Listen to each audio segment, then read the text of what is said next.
Welcome to GTPL news. నేను దీపికా రాజ్. వార్తల ముందుగా హెడ్లైన్స్ చూద్దాం. కరీంనగర్లో రీజనల్ స్పోర్ట్స్ స్కూల్ను ఆకస్మిక తనిఖీ చేసిన రాష్ట్ర క్రీడా సంస్థ చైర్మన్. క్రీడా పాఠశాల ఏర్పాటు కోసం స్వచ్ఛందంగా భూమిని కేటాయిస్తే వారు కోరుకున్న పేరు మీద క్రీడా మైదానం ఏర్పాటు చేస్తామని వెల్లడి.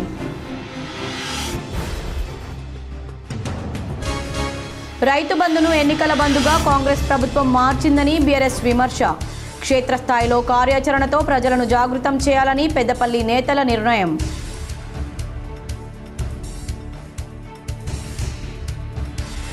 Kaleshwaram project utter flop. Peddapalli MP Vamsi Krishna విమర్శ. ప్రజాధనం దుర్వినియోగం చేసిన కేసీఆర్ స్ఫూర్తిగా తీసుకొని చంద్రబాబు 1,00,000 కోట్లతో బనకచర్ల ప్రాజెక్టు నిర్మించేందుకు యత్నిస్తున్నారని ఆరోపణ.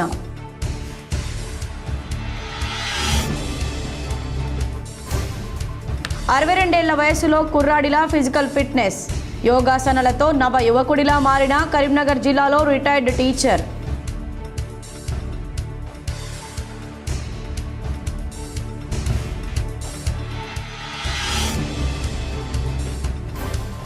యోగాసనాలతో ఆదర్శంగా నిలుస్తున్న ప్రముఖ వైద్యుడు రాజా రత్నాకర్.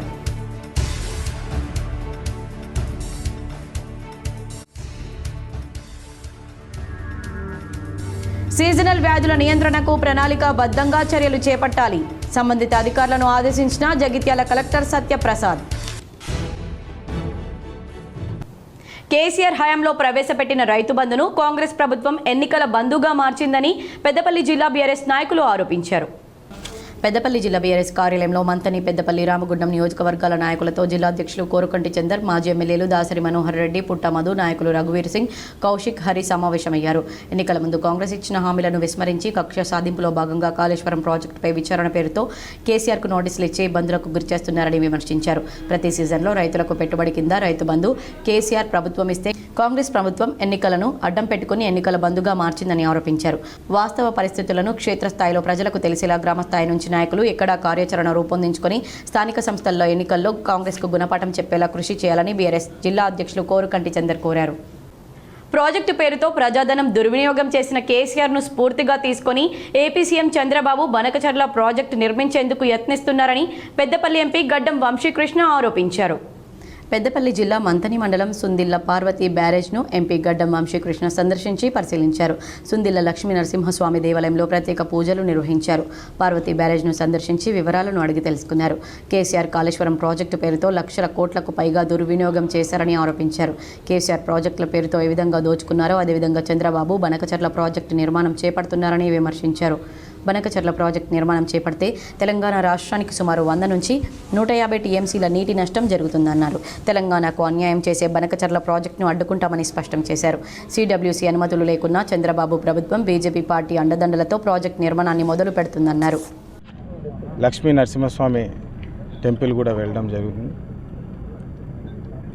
చాలామంది కాకా ఫాలోవర్స్ ఇదే గుర్తు చేసుకున్నారు.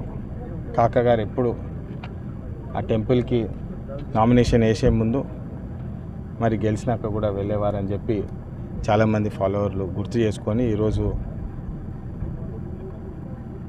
నేను కూడా ఆ టెంపుల్కి పోయి దేవుడి ఆశీర్వాదాలు తీసుకుంటే బాగుంటుందని చెప్తే ఈరోజు అక్కడ వెళ్ళడం జరిగింది. ప్రత్యేకంగా ఈరోజు కాళేశ్వరం ప్రాజెక్ట్ అని చెప్పి ఒక పెద్ద ఏమంటాము సినిమా చూపిస్తా అన్నట్టు ఏదైతే కేటీఆర్ గారు చెప్పినారో, కేసీఆర్ గారు చేసినారో, కాళేశ్వరం ప్రాజెక్ట్ ఈరోజు ఒక టోటల్ అట్టర్ ఫ్లాప్ ప్రాజెక్ట్ అయిందని చెప్పి మన కళ్ళ ముందే చూస్తున్నాము. ఇక్కడ ఇంత పెద్ద బ్యారేజు 8 టీఎంసీలు స్టోరేజ్ కెపాసిటీ ఉన్నది. సుందిల్లాలో దాదాపు 20 lakh క్యూసెక్స్ డిశ్చార్జ్ చేసే కెపాసిటీ. మీరు ప్రాజెక్ట్ సైజ్ చూస్తే కూడా ఎంత లార్జ్ ప్రాజెక్ట్ కట్టినారో, కానీ ఈరోజు ఒక్క నీటి చుక్క కూడా దీన్ని గేట్స్ ద్వారా పోతలేదని చెప్పి చాలా బాధాకరంగా చూడాల్సి వస్తుంది. ఇది ప్రజల డబ్బు, ప్రజల సొమ్ము. దాదాపు 1,00,000 కోట్ల పైన ఏదైతే ఈ కాళేశ్వరం స్కామ్ చేసినారో ఈరోజు కేటీఆర్ గారు విచారణకు కూడా పోతున్నారు. మీరు అందరు తెలుసు. మరి 1,00,000 కోట్ల పైన ఖర్చు అయినప్పటికీ కూడా ఈ ప్రాజెక్ట్ ఇప్పుడు బంద్ అయి కూర్చున్నది. ఈ ప్రాజెక్టు వాడతలేరు. అయినప్పటికీ కూడా 1,50,00,000 టన్నుల ప్యాడీ ఎట్లా ప్రొడ్యూస్ అయిందని చెప్పి ఈరోజు కేటీఆర్ గారు ఆలోచించాలి. ప్రజలను మబ్బులో పెట్టి వాళ్ళకి ఏది చెప్తే నమ్ముతారని చెప్పి ఇంత పెద్ద ప్రాజెక్ట్, ఇంత పెద్ద స్కామ్ మన కళ్ళ ముందే చూస్తే చాలా బాధేస్తుంది. దీని మీద కఠినమైన చర్యలు తీసుకోవాలని చెప్పి ఈ సందర్భంగా బంకచెర్ల ప్రాజెక్టు పెడతాం. అతడు రిటైర్డ్ పీఈటీ, వయస్సు 62 ఏళ్లకు పైమాటే. కానీ అతడి ఫిజికల్ ఫిట్నెస్ చూస్తే మాత్రం 20 ఏళ్ల కుర్రాడిలా వర్కౌట్స్ ఉంటాయి. ఇదిగో పరిగెత్తే అతనే కొన్నే రాజిరెడ్డి, వయసు 62 సంవత్సరాలు. కరీంనగర్ జిల్లా హుజరాబాద్ మండలం చెల్పుల్ గ్రామానికి చెందిన రాజిరెడ్డి ప్రభుత్వ పాఠశాల ఫిజికల్ డైరెక్టర్. ఏడాది క్రితం రిటైర్ అయ్యారు. రిటైర్ అయిన ఆయన మాత్రం శారీరక శ్రమకు, ఫిజికల్ డైరెక్టర్ పోస్టుకు మాత్రం విరామం ఇవ్వలేదు. నిత్యం క్రీడా మైదానాన్ని మాత్రం మర్చిపోవడం లేదు. 62 ఏళ్ల వయసులో 20 ఏళ్ల కుర్రాడిలా కనిపిస్తాడు. 1984 సెప్టెంబర్ నెలలో పీఈటీగా ప్రభుత్వ ఉద్యోగం సాధించిన రాజిరెడ్డి అప్పటి నుండి 2024 మే వరకు ఫిజికల్ డైరెక్టర్గా పనిచేశారు. రిటైర్ అయ్యాక ఆరోగ్యం పట్ల శ్రద్ధ చూపుతూ యువతకు ఆరోగ్య మెలకువలు నేర్పుతూ యోగాసనాలతో పాటు ఫిజికల్ ఫిట్నెస్పై ఫ్రీ కోచింగ్ ఇస్తున్నారు. ప్రతిరోజు హుజరాబాద్ క్రీడా మైదానంలో వాకింగ్, వార్మప్ చేస్తూ యోగాసనాలు వేయించి మార్నింగ్ రౌండ్కు వచ్చే వారిని ఉత్సాహపరుస్తారు. బాడీ మొత్తం ఫ్లెక్సిబుల్గా ఉండేలా రోజుకు గంట పాటు యోగాసనాలతో పాటు ఫిజికల్ ఫిట్నెస్లో పలు అంశాలపై తర్ఫీదును ఇస్తారు. రిటైర్డ్ పీఈటీ రాజిరెడ్డి ఇచ్చే ఫ్రీ కోచింగ్ ఎందరికో భవిష్యత్తుకు బాటలు వేసింది. రాజిరెడ్డి వద్ద ఫ్రీ కోచింగ్ తీసుకున్న వారిలో 3 ఎస్ఐ, 50 మంది వరకు పోలీస్ కానిస్టేబుల్గా, 10 మంది వరకు ఆర్మీ, నేవీకి ఎంపికయ్యారు. ఇప్పటికీ రోజుకు 100 మంది రాజిరెడ్డి వద్ద శిక్షణ పొందుతారు. మార్నింగ్ రౌండ్కు వచ్చే వాళ్లకు ఆరోగ్యం పట్ల అవగాహన కల్పిస్తూ వార్మప్ చేయిస్తారు. కుర్రాడిలా తాను శారీరక వ్యాయామాలు చేస్తూ గ్రౌండ్కు వచ్చే వారందరితో చేయిస్తాడు. తద్వారా నిత్యం చలాకీగా, ఉత్సాహంగా ఉంటాడు. నిత్య సాధనతో ఇప్పటి వరకు బీపీ, షుగర్ లాంటి దీర్ఘకాలిక వ్యాధులు తన దరి చేరలేదని అంటున్నాడు రాజిరెడ్డి. అందరికీ శారీరక శ్రమ ముఖ్యమని చెబుతున్నారు. యోగాతో అనేక ప్రయోజనాలు ఉన్నాయని, తన ఆరోగ్య రహస్యం నిత్య సాధననేనని స్పష్టం చేస్తున్నారు. పదవి విరమణ పొందిన తర్వాత యువత ఆరోగ్యంగా ఉండాలా, వారికి అవగాహన కల్పించడమే కాకుండా వారికి ప్రభుత్వ ఉద్యోగాలు రావడానికి కృషి చేయడమే తన కర్తవ్యమని రాజిరెడ్డి తెలిపారు. నేటి యువతకు రోల్ మోడల్గా అందరినీ ఉత్సాహపరిచే గురువు ఉండడం తమకు గర్వంగా ఉందంటున్నారు స్థానికులు. రాజిరెడ్డిని స్ఫూర్తిగా తీసుకుని ప్రతి ఒక్కరూ ఆరోగ్యాన్ని కాపాడుకునేందుకు యోగాసనాలతో ఆరోగ్య మెలకువలు అనుసరించాలని మనం కోరుకుందాం. నా పేరు కె రాజిరెడ్డి, రిటైర్డ్ పీడీ. నేను 1 ఇయర్ అయితే రిటైర్డ్ అయ్యి నేను గత 30 సంవత్సరాల నుంచి యోగా చేసుకుంటూ పిల్లలు నేర్పుకుంటూ అందరికీ యోగా వలన ఏమేమి లాభాలు, యోగా చేస్తే మనకు జీర్ణశక్తి కానీ, తర్వాత బీపీ కానీ, షుగర్ కానీ ఏ విధంగా మనం నయమవుతాయి. రోజు యోగా చేస్తే మనకు బీపీ అనేది రాదు, షుగర్ అనేది కంట్రోలింగ్ ఉంటుంది. తర్వాత మన ఆహారపు అలవాట్లు, మన యొక్క సమయ పాలన, మనం రోజు ఉదయం లేచి మనం కనుక గ్రౌండ్కి వెళ్ళి యోగా చేస్తే చాలా ఆరోగ్యంగా. సీజనల్ వ్యాధుల వ్యాప్తిని నిరోధించేందుకు అవసరమైన అన్ని చర్యలు తీసుకోవాలని సంబంధిత అధికారులకు జగిత్యాల కలెక్టర్ సత్యప్రసాద్ సూచించారు. లింగంపేట గ్రామాన్ని సందర్శించిన కలెక్టర్ పారిశుద్ధ్యం పనులను పరిశీలించారు. సీజనల్ వ్యాధుల నియంత్రణకు ప్రణాళికాబద్ధంగా చర్యలు తీసుకోవాలని ఆదేశించారు. రాబోయే 3 నెలల పాటు పారిశుద్ధ్య నిర్వహణను అత్యంత ప్రాధాన్యత అంశంగా తీసుకోవాలన్నారు. గ్రామ పారిశుద్ధ్య కమిటీల్లో వైద్య శాఖ సిబ్బంది భాగస్వామ్యం చేయాలని సూచించారు. ఆశా కార్యకర్తల దగ్గర అన్ని విధాల మందులు, జ్వరం, దగ్గు, సీజనల్ వ్యాధులకు సంబంధించిన ప్రజలకు అవసరమైన మేర అందించాలన్నారు. సీజనల్ వ్యాధుల నియంత్రణ కోసం గ్రామాల్లో ఎక్కడా నీరు నిల్వ ఉండకుండా చర్యలు తీసుకోవాలని, సీజనల్ వ్యాధుల నియంత్రణకు చేపట్టాల్సిన చర్యల గురించి విస్తృతంగా ప్రచారం చేయాలని, డ్రైనేజీల్లో ఆయిల్ బాల్స్ వేయాలన్నారు. ప్రతి శుక్రవారం గ్రామంలో 30 ఇండ్లు తిరిగి పూర్తి స్థాయిలో డ్రై డే పాటించేలా చూడాలని, గ్రామాల్లో రెగ్యులర్గా ఫాగింగ్ చేయాలన్నారు. నిరంతర అభివృద్ధే కాంగ్రెస్ ప్రభుత్వ ధ్యేయమని రామగుండం ఎమ్మెల్యే ఎంఎస్ రాజ్ ఠాకూర్ తెలిపారు. రామగుండంలోని 10వ డివిజన్ రామ్నగర్లో 12 ఫీట్ల 100 మీటర్ల సీసీ రోడ్డు పనులను ఎమ్మెల్యే ప్రారంభించారు. ప్రతి చిన్న గలీలో కూడా అభివృద్ధి కనబడే విధంగా అందరి ఆశీర్వాదంతో ముందుకు వెళ్తున్నామని తెలిపారు. నిరంతర అభివృద్ధి ప్రభుత్వ ధ్యేయమన్నారు. గత 30-40 సంవత్సరాలు చిన్న రోడ్లైనా ఇది తప్ప ఇప్పటివరకు ఏం కాలేదు. ఈ ఒక్క సంవత్సర కాలంలో అత్యద్భుతంగా గతంలో ఎన్నడూ జరగని విధంగా రాష్ట్ర ముఖ్యమంత్రి రేవంత్ రెడ్డి గారి సహకారంతో, శ్రీధర్ బాబు గారి యొక్క సహకారంతో, బట్టి విక్రమార్క వివిధ విభాగాల మంత్రులు అందరూ కూడా రామగుండాన్ని ప్రత్యేకంగా దృష్టిలో పెట్టుకొని నిధులు మంజూరు చేయడం, అనేక అభివృద్ధి సంక్షేమాలు ఈరోజు గ్రౌండ్ చేయడం, సంవత్సర కాలంలో దీని రూపును నవనిర్మాణానికి జరుగుతానికి మరి ఈ ప్రాంతంలో ఉన్న ప్రతి ఒక్క ప్రజలు సహకరిస్తూ ఏదైతే నమ్మకం పెట్టుకున్నారో ప్రజాస్వామ్య తెలంగాణ కాంగ్రెస్ పార్టీ నిబంధనలు అతిక్రమిస్తే చర్యలు తప్పవని కోరుట్ల సర్కిల్ ఇన్స్పెక్టర్ సురేష్ బాబు అన్నారు. జగిత్యాల జిల్లా కోరుట్ల నియోజకవర్గంలో జిల్లా ఎస్పీ అశోక్ కుమార్ ఆదేశాల మేరకు కోరుట్ల సిఐ సురేష్ బాబు ఆధ్వర్యంలో కోరుట్ల పట్టణంలో గురువారం రోజున సాయంత్రం పలుచోట్ల ద్విచక్ర వాహనాల తనిఖీని నిర్వహించారు. ఈ సందర్భంగా సిఐ మాట్లాడుతూ ద్విచక్ర వాహనదారులు సరైన డాక్యుమెంట్స్, నెంబర్ ప్లేట్స్ కలిగి ఉండాలని ఆయన అన్నారు. మద్యం సేవించి వాహనం నడపవద్దని, ద్విచక్ర వాహనంపై ముగ్గురు వెళ్లవద్దని అన్నారు. నేరాలను అదుపు చేయడానికి తనిఖీలు నిర్వహించడం జరుగుతుందని, ఎలాంటి సంఘటనలు చోటు చేసుకోకుండా ముందస్తు తనిఖీలు నిర్వహిస్తూ ప్రజల్లో భద్రతా భావాన్ని కల్పించడమే పోలీసుల లక్ష్యమని ఆయన తెలిపారు. ఎవరైనా అనుమానాస్పదంగా తిరుగుతూ ఉంటే వెంటనే పోలీసులకు సమాచారం అందించాలని లేదా డయల్ 100 నంబర్కు ఫోన్ చేయాలన్నారు. తనిఖీలు నిర్వహించడం వలన నేరాల రేటు తగ్గుముఖం పడుతుందని, ప్రజలకు మరింత రక్షణ కల్పించవచ్చని సిఐ సురేష్ బాబు తెలిపారు. ఈ కార్యక్రమంలో కోరుట్ల ఎస్ఐలు శ్రీకాంత్, రామచంద్రం, మేడిపల్లి ఎస్ఐ శ్యామ్రాజ్, కతలపూర్ ఎస్ఐ నవీన్లతో పాటు పోలీస్ సిబ్బంది తదితరులున్నారు. ఫోన్ ట్యాపింగ్ విషయంలో కీలక పరిణామం చోటు చేసుకుంది. కేంద్ర మంత్రి బండి సంజయ్ ఫోన్ ట్యాపింగ్ అయినట్లు నిర్ధారణ అయ్యింది. బండి సంజయ్ ప్రధాన అనుచరుడు కరీంనగర్ పార్లమెంట్ నియోజకవర్గ కన్వీనర్ బోయినపల్లి ప్రవీణ్ రావుకు సిట్ పోలీసులు ఫోన్ చేశారు. అడ్రస్ కనుక్కొని నోటీసులు పంపిస్తాం, విచారణకు సిద్ధంగా ఉండాలని సూచించారు. బండి సంజయ్ టార్గెట్గా గత కేసీఆర్ ప్రభుత్వం సంజయ్ సన్నిహితుల సిబ్బంది ఫోన్లను ట్యాప్ చేసినట్లు సిట్ అధికారులు నిర్ధారించారు. సిట్ విచారణలో ఒక్కొక్కటిగా వెలుగులోకి వస్తున్నాయి. బండి సంజయ్కి వెన్నంటి ఉన్న బోయినపల్లి ప్రవీణ్ రావు ఫోన్ ట్యాప్ చేసినట్లు నిర్ధారించారు. ప్రవీణ్ రావుకు ఫోన్ చేసి విచారణకు హాజరై వివరణ ఇవ్వాలని జూబ్లీహిల్స్ పోలీసులు సమాచారం అందించారు. 317 GO, 10th paper leakage, Bhainsa అల్లర్లు సహా రాష్ట్ర వ్యాప్తంగా సంచలనం సృష్టించిన పలు ఘటనల్లో సంజయ్తో పాటు ప్రవీణ్ రావు ఉన్నారు.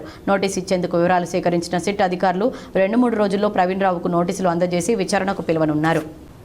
కాంగ్రెస్ అధికారంలోకి వచ్చాక గోదావరి జలాల వాటా విషయంలో అడ్డుపడింది తమ ప్రభుత్వమేనని ప్రభుత్వ విప్ ఆది శ్రీనివాస్ స్పష్టం చేశారు.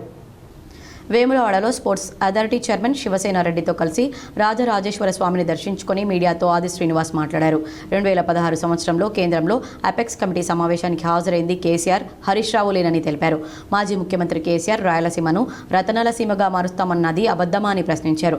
కేసీఆర్, జగన్మోహన్ రెడ్డిలు గోదావరి జలాల విషయంపై 4 సార్లు సమావేశం ఏర్పాటు చేసి గోదావరి జలాలను తీసుకెళ్లాలని చెప్పింది వాస్తవం కాదా అని ప్రశ్నించారు. బనకచర్లకు నీటిని వదలొద్దని తమ ప్రభుత్వం అడ్డుకుందని 4 సార్లు లేఖ రాశామని ఆది శ్రీనివాస్ చెప్పారు.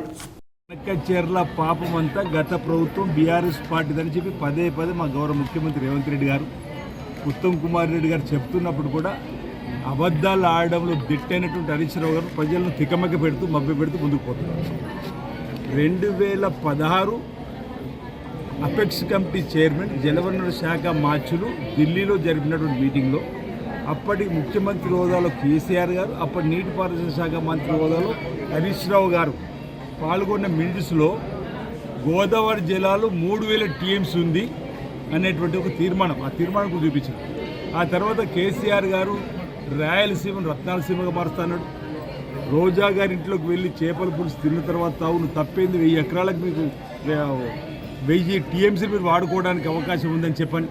ఆ తర్వాత 2019లో 4 సార్లు తర్వాత జగన్మోహన్ రెడ్డి ముఖ్యమంత్రి అయిన తర్వాత ప్రగతి భవన్లో జగన్మోహన్ రెడ్డి గారితో మాట మంత్రి 4 మీటింగ్లలో కూడా తీసుకువెళ్ళండి మీరు ఇక్కడి చెల్లని చెప్పని అన్ని క్లిప్పింగ్లోని ఈరోజు రాష్ట్ర ప్రజానికాన్ని చూపెడుతున్నప్పటికీ కూడా ఈరోజు ఇప్పుడు తెలుగుదేశం అధినేత వెళ్ళి చంద్రబాబు నాయుడు గారు కేంద్రంలో మద్దతు ఇస్తున్నాం కాబట్టి మాకు ఈరోజు ప్రతినిత్యం అధికారికంగా 3 టీఎంసీలని చెప్తున్నారు. 4 టీఎంసీలు బనకచెర్ల ప్రాంతం నుంచి గోదావరి జలాల నుంచి కృష్ణా జిల్లాలకు, కృష్ణా జిల్లా నుంచి పెన్నాకు తీసుకుపోయినటువంటి ప్రయత్నం చేస్తుంటే ఈరోజు తెలంగాణ రాష్ట్ర ప్రజల ప్రయోజనాలు కాపాడడానికి గౌరవ ముఖ్యమంత్రి రేవంత్ రెడ్డి గారు, ఉత్తమ్ కుమార్ రెడ్డి గారు ప్రయత్నం చేస్తూ ఈరోజు జనవరిలో ఒక లేఖ రాసినాం, బనకచెర్లకు మేము వ్యతిరేకమైన.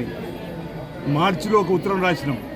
మొన్న పోయిన నెల 29వ తేదీన జలవనరుల శాఖ తరఫున ఒక ఉత్తరం ఏమొచ్చింది, ఇప్పటివరకు DPR రాలేదు అనేటువంటి మాట. కానీ వేగంగా ఆర్థిక శాఖ అనుమతులు కూడా కావాలని చెప్పి చంద్రబాబు నాయుడు గారు చేస్తున్న ప్రయత్నం చూసిన తర్వాత ఆల్ పార్టీ ఎంపీల మీటింగ్ పెట్టినప్పుడు సందర్భంలో వాస్తవాలను ప్రెస్ మీట్ ద్వారా చెప్పే ప్రయత్నం చేస్తే ఇంకా ఇది తప్పైంది క్షమించండి అని చెప్పి రాష్ట్ర ప్రజలకు హరీష్ రావు గారు చెప్పవలసింది పోయి ఇంకా మీ మీద మేల్కొల్పిన ప్రభుత్వం అని చెప్పనేటువంటి పదే అబద్ధపు ప్రచారం చేయడానికి రాష్ట్ర ప్రజలు దయచేసి గమనించాలి.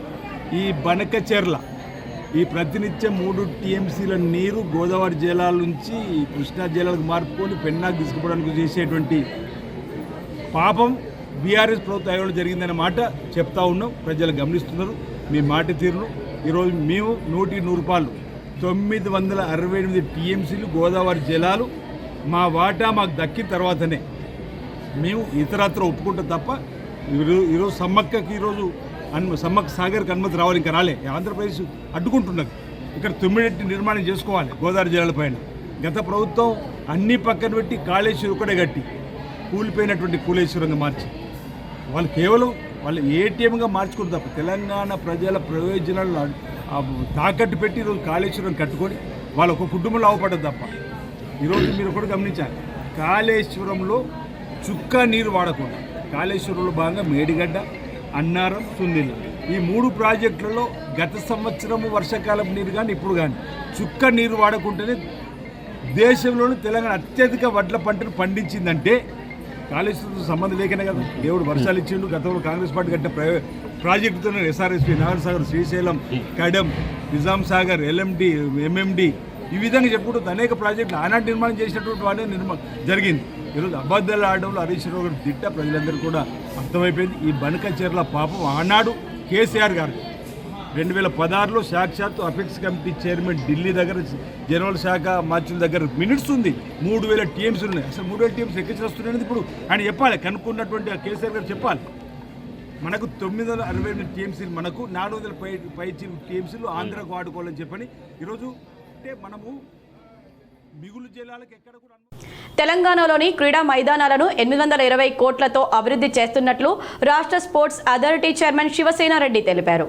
సూడా చైర్మన్ కోమటిరెడ్డి నరేందర్ రెడ్డి, జిల్లా RTA member Padala Rahul Bejjanki, market committee chairman పులి కృష్ణతో కలిసి ఆకస్మిక రీజనల్ స్పోర్ట్స్ స్కూల్ను సందర్శించిన శివసేనారెడ్డి పాఠశాలలోని క్రీడా మైదానంతో పాటు స్విమ్మింగ్ పూల్, విద్యార్థుల వసతి గదులను, వంటగదిని క్షుణ్ణంగా పరిశీలించారు. పరిశుభ్రత, నాణ్యత లోపించడం పట్ల సంబంధిత కాంట్రాక్టర్తో నేరుగా ఫోన్లో మాట్లాడి తీవ్రంగా హెచ్చరించారు. విద్యార్థులకు ప్రభుత్వం అందిస్తున్న మెనూ ప్రకారం భోజనం ఏర్పాటు చేయాలని, విద్యార్థులకు ఆరోగ్యకర జీవితం అందించాలనే లక్ష్యంతో రాష్ట్ర ప్రభుత్వం కాస్మెటిక్ మెస్ ఛార్జీలను పెంచడం జరిగిందని పేర్కొన్నారు. స్పోర్ట్స్ స్కూల్ అభివృద్ధి కోసం ఇటీవల జిల్లాకు చెందిన రాష్ట్ర రవాణా బీసీ సంక్షేమ శాఖ మంత్రి పొన్నం ప్రభాకర్ 20 లక్షల రూపాయలు మంజూరు చేయగా ఆ నిధులతో విద్యార్థులకు సౌకర్యవంతమైన పడకలు ఏర్పాటు చేయడం జరిగిందన్నారు. క్రీడా పాఠశాలలో మెరుగైన సౌకర్యాల కోసం తన శాఖ ద్వారా మరో 20 లక్షలు మంజూరు చేయడానికి సిద్ధంగా ఉన్నట్లు పొన్నం ప్రభాకర్ తమతో స్వయంగా తెలిపారని, అందుకు వారికి కృతజ్ఞతలు తెలియజేస్తున్నామని పేర్కొన్నారు. అలాగే జిల్లా క్రీడా పాఠశాలలో మౌలిక వసతుల కోసం సూడా చైర్మన్ కోమటిరెడ్డి నరేందర్ రెడ్డి 10 లక్షల రూపాయలను సూడా నిధులు వెచ్చించడం జరిగిందని, ప్రత్యేకంగా జిల్లా కలెక్టర్ క్రీడా పాఠశాల అభివృద్ధిపై ప్రత్యేక దృష్టి సారించినందుకు కృతజ్ఞతలు తెలియజేస్తున్నామని తెలిపారు. కొన్ని స్కూళ్ళకే బోర్డు పెట్టారు. దాదాపు ఒక 180-200 గ్రామాలలో స్కూల్స్కే బోర్డు, అంటే స్కూల్ బోర్డుకే ఈ బోర్డ్స్ పెట్టిన గతంలో చేసిన అట్లాంటి వాటిని మొత్తం ఎన్నో నేను ఎంక్వైరీ చేసి దాదాపు అంటే చిన్నవి 1 ఎకర్ కంటే లోపల ఉన్నాయి. దాదాపు 6000 గ్రామ పంచాయతీలు సెలెక్ట్ అయ్యాయి. ముఖ్యమంత్రి గారు దాని మీద సబ్స్టెంట్గా అది రివ్యూలో కూడా 1-2 సార్లు చెప్పడం జరిగింది. ముఖ్యమంత్రి గారి దృష్టికి తీసుకుపోయినాం. దాని తర్వాత ముఖ్యమంత్రి గారు దాని మీద రివ్యూ చేసిండ్రు. ఇప్పుడు మాకు మంత్రి గారు వాకిటి శ్రీహరి గారు ఇప్పుడు మంత్రిగా, క్రీడా శాఖ మంత్రిగా శ్రీహరి గారు కూడా వచ్చారు. వారు కూడా నెక్స్ట్ రివ్యూలో కల్లా మేము అది తీసుకోవాలనుకుంటున్నాం. కలెక్టర్లకు, అన్ని జిల్లాల కలెక్టర్లకు కూడా చెప్పి ఖచ్చితంగా ప్రతి విలేజ్లో 2 ఎకరాల స్థలాన్ని అక్కడ ఉండేటువంటి పొరంబోక్ స్థలాలు కానీ, లేకపోతే అసైన్ ల్యాండ్ కానీ, లేకపోతే ఊరికి ఎటువంటి యూజ్ లేని ల్యాండ్ని మేము బ్రహ్మాండంగా నీట్గా తయారు చేస్తాం. వర్షాకాలం ప్రారంభమై 20 రోజులు గడుస్తున్నా మేఘాలు ముఖం చాటేశాయి. వర్షాలు కురవడం లేదని, వరుణదేవుడు కరుణించాలని కరీంనగర్ జిల్లాలో రైతులు కప్పతల్లి ఆడి ప్రత్యేక పూజలు నిర్వహించారు. కరీంనగర్ జిల్లా హుజరాబాద్ మండలం పెద్ద పాపయ్యపల్లి గ్రామస్తులు వర్షాల కోసం ప్రత్యేక పూజలు నిర్వహించారు. వర్షాకాలం ప్రారంభమై 25 రోజులైన వర్షాలు కురవడం లేదని సాంప్రదాయ పద్ధతిలో కప్పతల్లి ఆడి పూజలు నిర్వహించారు. రైతులు, మహిళలు కలిసి కప్పలను అలంకరించి గ్రామంలో డప్పు చప్పులతో ఊరేగింపు నిర్వహించారు. వర్షాలు కురిసి పంటలు బాగా పండాలని, రైతులు సంతోషంగా ఉండాలని ప్రార్థించారు. వర్షాలు కురవకపోతే పాతకాలం నుండి సాంప్రదాయంగా కప్పతల్లి ఆటలు ఆడడం సాంప్రదాయమన్నారు. కప్పతల్లి ఆటలు ఆడడంతో గతంలో కూడా వర్షాలు కురుస్తాయని, ఇప్పుడు కూడా వర్షాలు కురుస్తాయని నమ్మకం ఉందని తెలిపారు. ప్రత్యేక పూజలు చేసి కప్పతల్లి ఆడడం జరిగింది. ఎందుకంటే ఈరోజు వర్షాకాలం స్టార్ట్ అయ్యి 1 నెల అయినా కూడా వర్షాలు కురవకపోవడంతో రైతులందరూ దున్ని వర్షం కోసం ఎదురు చూస్తున్నారు. ఇప్పటి వరకు కూడా వర్షం పడకపోవడంతో రైతులు నిరుత్సాహంగా ఉన్నారు. అందుకోసం ఈరోజు పెద్దపాపపల్లి గ్రామంలో హనుమాన్ టెంపుల్లో ప్రత్యేక పూజలు నిర్వహించి కప్పతల్లి ఆడడం జరిగింది. ఇకనైనా ఆ వానదేవుడు కనికరించి వర్షం పడి రైతులకు ఒక ఉత్సాహాన్ని కొల్పేలాగా చూడాలని వానదేవుణ్ణి. జగిత్యాల జిల్లా మెట్పల్లికి చెందిన ప్రముఖ సైకాలజిస్ట్ వైద్యుడు రాజా రత్నాకర్ యోగాసనాలతో ఆదర్శంగా నిలుస్తున్నాడు.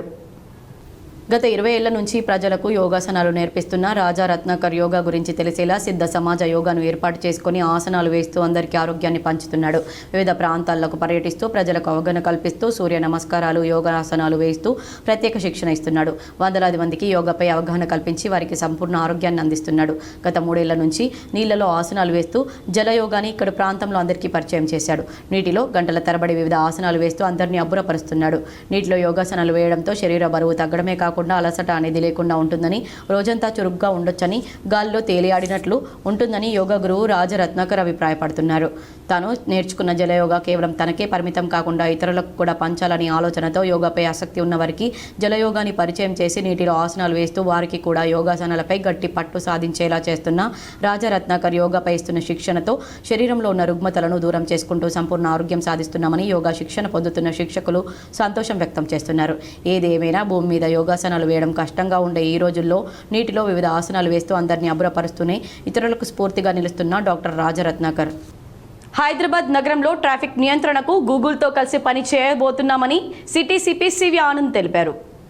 ఇంటిగ్రేటెడ్ ట్రాఫిక్ మేనేజ్మెంట్ సిస్టమ్ 100 కోట్ల రూపాయల వ్యవస్థను ఎల్ఎన్టీ ఇదివరకే ఏర్పాటు చేసిందని, దీనిలో ఉన్న అన్ని ఫీచర్లు ఇప్పటివరకు ఉపయోగించుకోలేకపోయామన్నారు. కానీ ఇప్పుడు ముఖ్యమంత్రి రేవంత్ రెడ్డి ఆదేశాలతో గూగుల్తో ఎంఓయూ చేసుకుని వారి Google map data analytics systems ఉపయోగించుకొని ట్రాఫిక్ నియంత్రణ వ్యవస్థను మరింత మెరుగుపరుస్తామన్నారు. ఇవాళ హైదరాబాద్లో మీడియాతో మాట్లాడిన ఆయన నగరంలో ట్రాఫిక్ నియంత్రణకు సైంటిఫిక్ పద్ధతులను అవలంబిస్తున్నామని, డ్రోన్ ద్వారా ట్రాఫిక్ కంట్రోల్ చేయడానికి ప్రయత్నాలు చేస్తున్నామన్నారు. ట్రాఫిక్ ఎక్కువగా ఉన్న చోట్ల డ్రోన్లు వాడతామని చెప్పారు. ఇప్పటికే ట్రాఫిక్ మేనేజ్మెంట్ కోసం హైరైజ్ కెమెరాలు తీసుకువచ్చామని చెప్పారు. ఎక్కువ ఎత్తు కలిగిన బిల్డింగ్స్ యజమానులను ఒప్పించి అక్కడ కెమెరాలను ఏర్పాటు చేస్తున్నామని, ప్రస్తుతం 25 ప్రాంతాల్లో ఇటువంటి కెమెరాలు ఏర్పాటు చేశామన్నారు. దీని ట్రాఫిక్కు సంబంధించి బర్డ్ ఐ వ్యూ విజువల్స్ లభిస్తున్నాయన్నారు. ఇది కొత్త ఆలోచన అని, రాబోయే రోజుల్లో ఈ హైరైజ్ కెమెరాలను పెంచబోతున్నట్లు చెప్పారు. హైదరాబాద్ నగరంలో వాహనాల సంఖ్య 91 లక్షలకు చేరిందని, 4 వీలర్ల సంఖ్య కూడా బాగా పెరిగిందని సివి ఆనంద్ చెప్పారు. అన్ని జంక్షన్లలో ట్రాఫిక్ సిబ్బందిని ఏర్పాటు చేయడానికి సిబ్బంది కొరత ఉందన్నారు. అందువల్ల Hyderabad city security council traffic forum ఆధ్వర్యంలో కార్పొరేట్ సోషల్ రెస్పాన్సిబిలిటీలో భాగంగా ట్రాఫిక్ మార్షల్ స్కీమ్ను పూర్తి స్థాయిలో అమలు చేయబోతున్నామని చెప్పారు. నగరంలోని ట్రాఫిక్కు అంతరాయం కలిగించేలా ఉన్న భారీ వ్యాపార వాణిజ్య సముదాయాలు, ఆసుపత్రుల వద్ద ట్రాఫిక్ నియంత్రణకు ఆయా భవనాల సముదాయాలు బాధ్యత తీసుకోవాల్సి ఉంటుందన్నారు. వీళ్లంతా 5-6 ఉద్యోగులను నియమించుకొని తమకు అప్పగిస్తే వారికి ట్రైనింగ్ ఇచ్చి సంబంధిత భవనాల వద్ద వారే ట్రాఫిక్ నియంత్రణ చేసేలా ఏర్పాటు చేస్తామన్నారు. ఆంధ్రప్రదేశ్లో కలిసిన 5 గ్రామాలను తిరిగి తెలంగాణకు ఇవ్వాలని బీఆర్ఎస్ ఎమ్మెల్సీ కవిత డిమాండ్ చేశారు. పోలవరం తెలంగాణపై జలఖడ్గం పేరుతో ఇవాళ సోమాజిగూడ ప్రెస్ క్లబ్లో తెలంగాణ జాగృతి రౌండ్ టేబుల్ సమావేశం నిర్వహించింది. ఈ మేరకు సమావేశంలో ముఖ్య అతిథిగా పాల్గొన్న తెలంగాణ జాగృతి అధ్యక్షురాలు ఎమ్మెల్సీ కవిత మాట్లాడుతూ ఏపీలో కలిపిన పురుషోత్తపట్నం, గుండాల, ఎట్టపాక, కన్నాయగూడెం, పిచ్చుకలపాక గ్రామాల ప్రజలు తీవ్ర ఇబ్బంది పడుతున్నారని ఆవేదన వ్యక్తం చేశారు. ఈ నెల 25న ప్రగతి ఎజెండా పేరుట ఏపీ, తెలంగాణ, ఒడిశా, ఛత్తీస్గఢ్ సీఎంలతో ప్రధాని మోడీ సమావేశంలో ఈ అంశాన్ని చర్చించాలని డిమాండ్ చేశారు. ఈ 5 గ్రామాలను వెనక్కి తీసుకొచ్చేలా సీఎం రేవంత్ రెడ్డి కేంద్రంపై ఒత్తిడి చేయాలని కోరారు. కరకట్టల ఎత్తు పెంచుకుంటేనే భవిష్యత్తులో కూడా 5 గ్రామాలకు రక్షణ ఉంటుందని, లేదంటే ఏ ఒక్క ఏడాదిలో కూడా భారీ వరదలు వస్తే అన్ని గ్రామాలు మునిగిపోతాయని ఆందోళన వ్యక్తం చేశారు. పోలవరం వల్ల భద్రాచలం ప్రాంతానికి శాశ్వత ముప్పు ఏర్పడిందని సంచలన ప్రకటన చేశారు. భద్రాచలం రామాలయం మునిగిపోయే ప్రమాదంలో ఉందని తెలిపారు. పోలవరం స్పిల్వే సామర్థ్యాన్ని 50 లక్షల క్యూసెక్లకు పెంచుకోవడం వల్ల తెలంగాణకు బ్యాక్ వాటర్ సమస్య ఏర్పడుతుందని తెలిపారు. ఏపీలో కలిపిన పురుషోత్తపట్నంలో భద్రాచలం రాములవారి మాన్యం 1000 ఎకరాలు ఉందని తెలిపారు. 1000 ఎకరాల దేవుని మాన్యం ఆంధ్రాకి పోయింది. దేవుడేమో తెలంగాణలో ఉన్నారని చెప్పుకొచ్చారు. అక్కడ పట్టించుకునే పరిస్థితి లేక దేవుని మాన్యం అన్యాక్రాంతం అవుతోందని, ఈ మేరకు దేవుని మాన్యాన్ని పరిరక్షించాలని ఆంధ్రప్రదేశ్ ప్రభుత్వాన్ని డిమాండ్ చేశారు. పోలవరం ముంపుపై సంయుక్త సర్వే నిర్వహించాలని డిమాండ్ చేశారు. అవసరమైతే న్యాయ పోరాటం చేస్తామని హెచ్చరించారు. ఉమ్మడి రాష్ట్రంలో పోలవరం ప్రాజెక్టును ఆపే ప్రయత్నంలో తెలంగాణ జాగృతి సుప్రీంకోర్టును ఆశ్రయించిందని తెలిపారు. 25వ తారీఖు జరిగేటటువంటి ఈ ప్రగతి ఎజెండా మీటింగ్కి వెళ్ళేటటువంటి మన తెలంగాణ రాష్ట్ర ముఖ్యమంత్రి రేవంత్ రెడ్డి గారిని కూడా మేము విజ్ఞప్తి చేస్తూ ఉన్నాం. ఈ 5 గ్రామాల ప్రజలు చాలా ఇబ్బంది పడుతున్నారు. కాబట్టి తెలంగాణ రాష్ట్ర ముఖ్యమంత్రిగా మీరు ఈ 5 గ్రామాలను వెనక్కి తీసుకొచ్చే విధంగా కేంద్ర ప్రభుత్వం మీద ఒత్తిడి తీసుకురావాలని చెప్పి నేను ముఖ్యమంత్రి గారిని డిమాండ్ చేస్తూ ఉన్నాను. అదేవిధంగా మరి ఇప్పుడు కరకట్టలు ఏవైతే ఉన్నాయో నిన్న కూడా మేము మళ్ళీ ఒకసారి కూర్చొని ఇంజనీర్ల పరిధిలో ఆలోచన చేయడం జరిగింది. ఈ కరకట్టలు ఇప్పుడు ఉన్నటువంటి వాటిని ఒకటి కొంచెం ఎత్తు పెంచుకోవాలి, రెండు ఆల్మోస్ట్ దుమ్ముగూడెం ఆనకట్ట వరకు కూడా పెంచాల్సినటువంటి అవసరం ఉన్నది. అట్లా పెంచితేనే ఈ 5 గ్రామాల ప్రజలకు ఫ్యూచర్లో కూడా రక్షణ ఉంటుంది.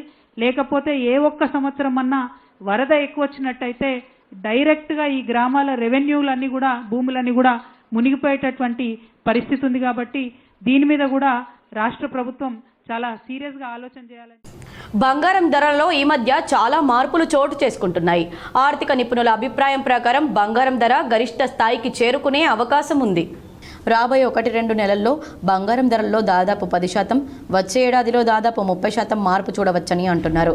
ఇజ్రాయెల్ ఇరాన్ యుద్ధం జరుగుతున్న 7 రోజుల్లో మొదటి రోజు బంగారం ధర పెరిగింది. కానీ ఆ తర్వాత ఉద్రిక్తతలు పెరిగినప్పటికీ బంగారం ధరలపై ప్రభావం పడడం లేదు. ఈ ఏడాది బంగారం ధరలు ఇప్పటివరకు 30% మేర పెరిగాయి. ఇక నిన్నటితో పోలిస్తే నేడు కూడా బంగారం ధరల్లో స్వల్ప పెరుగుదల నమోదైంది.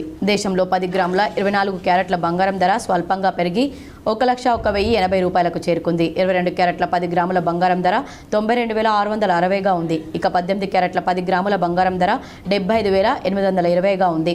కిలో వెండి ధర కూడా నిన్నటితో పోలిస్తే 100 రూపాయల మేర పెరిగి 1,12,100 రూపాయలకు చేరుకుంది. 10 గ్రాముల ప్లాటినం ధర 37,340గా ఉంది. వివిధ నగరాల్లో 10 గ్రాముల బంగారం ధరలు చూస్తే చెన్నై 1,01,090 రూపాయలు, 92,660, 76,260. అలాగే ముంబైలో 1,01,090, 92,660, 75,820. ఢిల్లీలో 1,01,100, ఢిల్లీలో 1,01,220, 92,810, 75,940. కోల్కతాలో 1,01,090 రూపాయలు, 92,660, 75,820. బెంగళూరులో 1,01,090 రూపాయలు, 92,660, 75,820. హైదరాబాద్లో 1,01,090 రూపాయలు, 92,660, 75,820గా ఉంది. అలాగే కేరళలో 1,01,090 రూపాయలు, 92,660, 75,820గా ఉంది. వార్తలు ముగించే ముందు హెడ్లైన్స్ మరోసారి. కరీంనగర్లో రీజనల్ స్పోర్ట్స్ స్కూల్ను ఆకస్మిక తనిఖీ చేసిన రాష్ట్ర క్రీడా సంస్థ చైర్మన్. క్రీడా పాఠశాల ఏర్పాటు కోసం స్వచ్ఛందంగా భూమిని కేటాయిస్తే వారు కోరుకున్న పేరు మీద క్రీడా మైదానం ఏర్పాటు చేస్తామని వెల్లడి.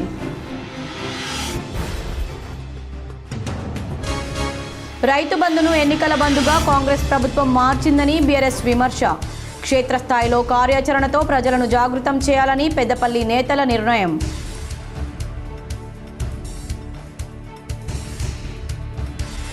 Kaleshwaram project utter flop. Peddapalli MP Vamsi Krishna విమర్శ. ప్రజాధనం దుర్వినియోగం చేసిన కేసీఆర్ స్ఫూర్తిగా తీసుకొని చంద్రబాబు 1,00,000 కోట్లతో బనకచర్ల ప్రాజెక్టు నిర్మించేందుకు యత్నిస్తున్నారని ఆరోపణ.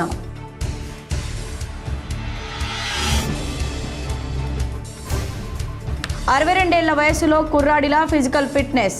యోగాసనాలతో నవ యువకుడిలా మారిన కరీంనగర్ జిల్లాలో రిటైర్డ్ టీచర్.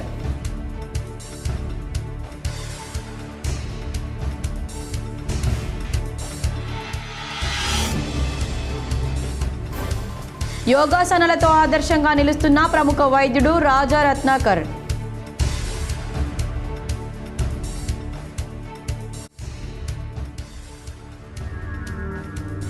సీజనల్ వ్యాధుల నియంత్రణకు ప్రణాళికాబద్ధంగా చర్యలు చేపట్టాలి. సంబంధిత అధికారులను ఆదేశించిన జగిత్యాల కలెక్టర్ సత్యప్రసాద్.